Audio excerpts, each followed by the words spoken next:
Assalamualaikum warahmatullahi wabarakatuh. Perkenalkan, nama saya Dian Mai Fadila, NIM A210200018. Di sini saya akan mempresentasikan analisis pelaporan keuangan Desa Nggonilan. Yang pertama, pelaporan keuangan desa.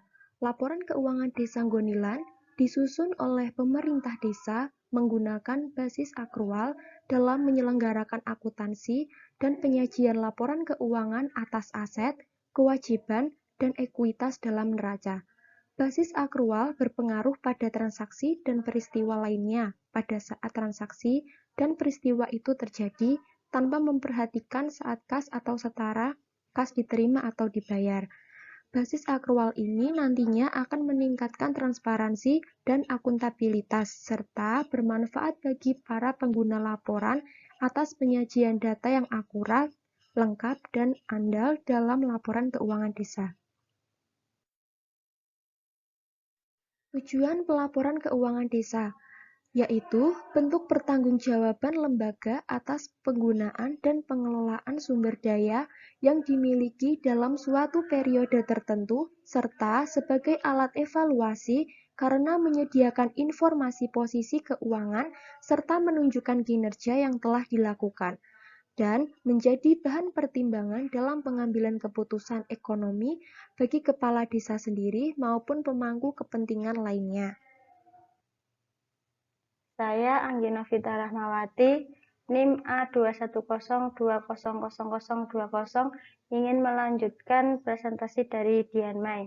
Tujuan pelaporan keuangan desa, yaitu bentuk pertanggungjawaban lembaga atas penggunaan dan pengelolaan sumber daya yang dimiliki dalam suatu periode tertentu serta sebagai alat evaluasi karena menyediakan informasi posisi keuangan serta menunjukkan kinerja yang telah dilakukan, dan menjadi bahan pertimbangan dalam pengambilan keputusan ekonomi bagi kepala desa sendiri maupun pemangku kepentingan lainnya. Manfaat laporan keuangan desa, yaitu mengetahui tingkat efektivitas, efisiensi, dan kemanfaatan pengelolaan sumber daya ekonomi oleh desa dalam 1 tahun anggaran. Dapat mengetahui nilai kekayaan bersih desa sampai dengan posisi terakhir periode pelaporan. Sebagai alat evaluasi kinerja aparatur desa, sebagai sarana pengendalian terhadap kemungkinan praktik penyalahgunaan atau penyimpangan pengelolaan keuangan, sebagai wujud real implementasi asas transparansi dan akuntabilitas yang diamanatkan undang-undang. Laporan yang perlu disajikan dalam laporan keuangan desa adalah: yang pertama, laporan realisasi anggaran; yang kedua, laporan perubahan saldo anggaran lebih; yang ketiga, neraca; yang keempat, laporan operasional; yang kelima, laporan arus kas; yang keenam, laporan perubahan ekuitas; yang ketujuh, catatan atas laporan keuangan. Laporan penyelenggaraan pemerintahan desa. Dalam pasal 2 Permendagri nomor 46 tahun 2016 terdiri atas 1. Laporan penyelenggaraan pemerintahan desa atau LPPD akhir tahun anggaran disampaikan kepada Bupati atau Wali Kota melalui camat. Yang kedua, laporan penyelenggaraan pemerintahan desa akhir masa jabatan atau LPPD AC disampaikan kepada Bupati atau Wali Kota melalui camat. Yang ketiga, laporan keterangan penyelenggaraan pemerintahan desa atau LKPPD akhir tahun anggaran disampaikan kepada Badan Permusyawaratan Desa atau BPD. Yang terakhir yaitu informasi penyelenggaraan pemerintahan desa atau IPPD disampaikan kepada masyarakat. Saya Wanda Safitri, NIM A210200021 akan melanjutkan presentasi dari teman saya.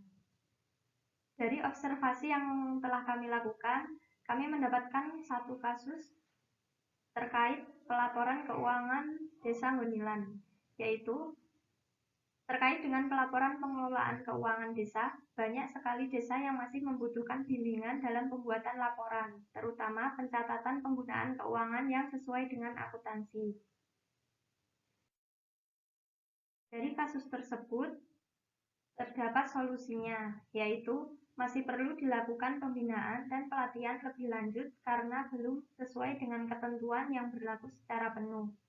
Mungkin pemerintah desa dapat menghadirkan seorang akuntan untuk melakukan bimbingan terkait pelaporan keuangan desa.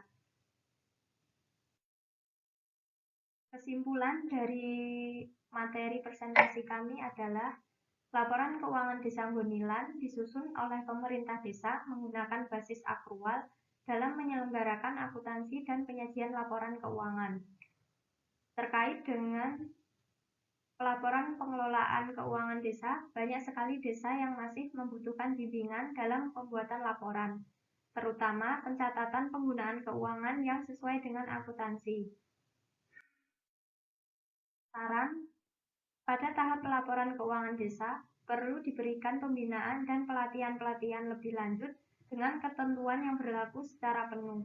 Misalnya, dengan mendatangkan akuntan khusus untuk memberikan bimbingan secara langsung terkait dengan pelaporan keuangan desa.